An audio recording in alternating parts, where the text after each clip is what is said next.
Rekonstruksi pembunuhan berencana terhadap Brigadir Joshua telah dilaksanakan Selasa 30 Agustus 2022 lalu.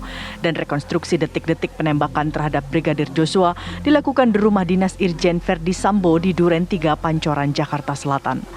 Rekonstruksi tersebut mengungkap Brigadir Joshua tewas ditembak oleh Barada Richard Eliezer atas perintah atasannya Irjen Sambo. Namun ada dua versi rekonstruksi, yakni versi Barada Eliezer dan versi Sambo. Dalam versi Baradae, Eliezer menodongkan pistol ke arah pemeran pengganti Joshua yang posisinya merendah seperti hendak berjongkok. Kedua telapak Joshua membuka seakan meminta tidak ditembak. Detik-detik penembakan disaksikan Sambo, Ricky Rijal, dan Kuat Ma'ruf. Atas perintah Sambo, Baradae kemudian melepaskan tembakan ke arah Brigadir Joshua. Dalam versi Sambo, Joshua berdiri di depan tangga.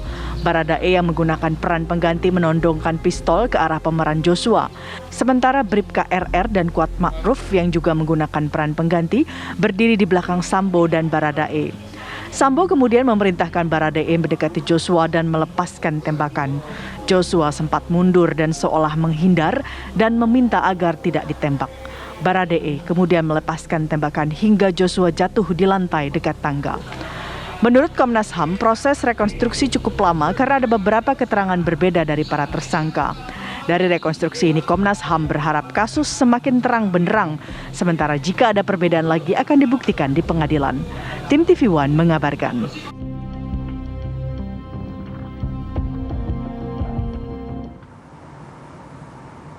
Ya, langsung saja kita akan bahas hal ini. Di studio sudah tampak di layar kaca ada Bang Mansur Febrian. Ini adalah anggota dari kuasa hukum keluarga Brigadir Joshua Huta Barat. Selamat pagi. Ya, selamat pagi, Mas Ari. Bang Febri, sehat ya?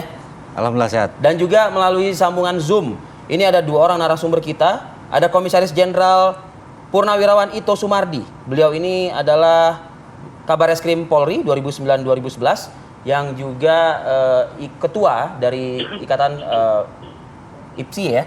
Ini selamat pagi Pak Ito. Sehat Pak Ito? Selamat pagi Mas Fadil, selamat pagi Mbak Rati. Pagi. Dan juga ada Ketua LPSK ya, Pak Hasto Atmojo Suroyo. Selamat pagi Pak Hasto. Selamat pagi. Ya Pak Hasto, beredar pemberitaan di publik, ini LPSK ya kabarnya ya, yang juga merilis bahwa ini Verdi Sambo dan Baradae beda keterangan ya, dua adegan rekonstruksi.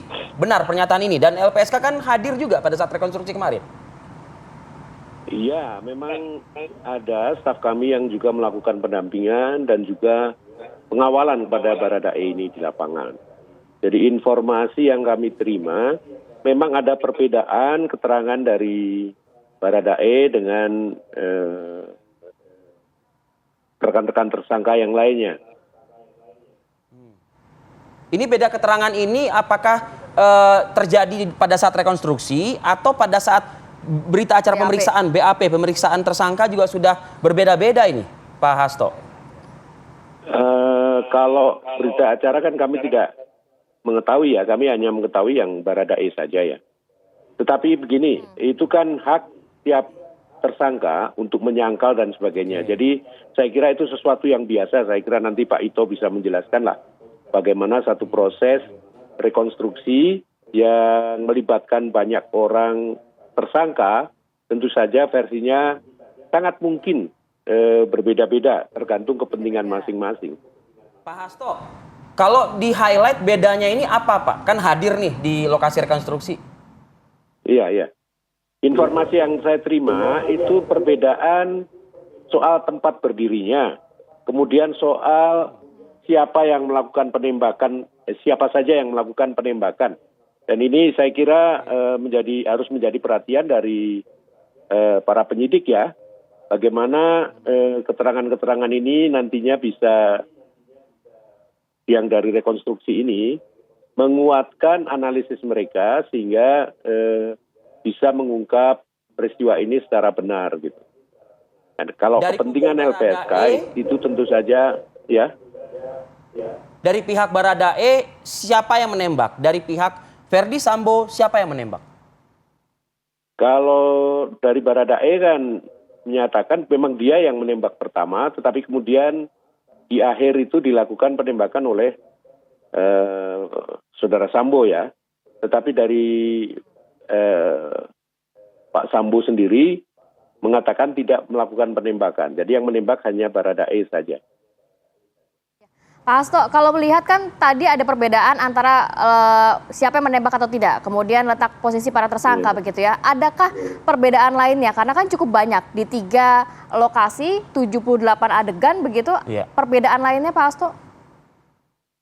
Ya, saya kira kalau yang lain itu kan soal tempat, soal masuk dan keluarnya gitu ya.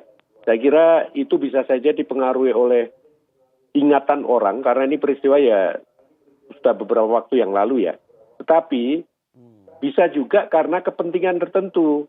Kepentingan tertentu itu untuk meringankan kesalahan dari yang bersangkutan bisa saja. Tapi menurut saya itu wajar saja. Jadi ini memang menjadi tugas dari penyidik untuk mengungkap ini secara lebih terang.